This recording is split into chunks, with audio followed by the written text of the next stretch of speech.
সাবেক তথ্য প্রতিমন্ত্রী মোহাম্মদ এ আরাফাতকে আটক করা হয়েছে। মঙ্গলবার তাকে গুলশান এলাকা থেকে আটক করা পুলিশের একটি সূত্র গণমাধ্যমকে এমনটি জানিয়েছে। মোহাম্মদ আলী আরাফাত দ্বাদশ জাতীয় সংসদ নির্বাচনে আওয়ামী লীগের প্রার্থী হিসেবে ঢাকা 17 আসন থেকে জয়ী হন। পরে তিনি শেখ হাসিনার নতুন মন্ত্রিসভায় প্রতিমন্ত্রী হিসেবে শপথ নেন।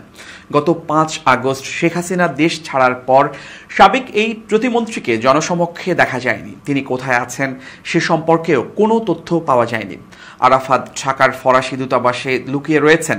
গত 14 আগস্ট এমন তথ্য সামাজিক যোগাযোগ মাধ্যমে ছড়িয়ে পড়ে। পরে এ বিষয়ে ফ্রান্স দূতাবাস জানায়, সাবেক প্রতিমন্ত্রী মোহাম্মদ এ আরাফাত ফরাসি দূতাবাসে লুকিয়ে আছেন, এটি সম্পূর্ণ মিথ্যা। আরাফাত দীর্ঘদিন ধরে আওয়ামী লীগের একজন থিঙ্ক ট্যাঙ্ক হিসেবে কাজ করেছেন। তিনি 2022 সালের ডিসেম্বরে আওয়ামী লীগের কেন্দ্রীয় কার্যনির্বাহী কমিটির সদস্য হন।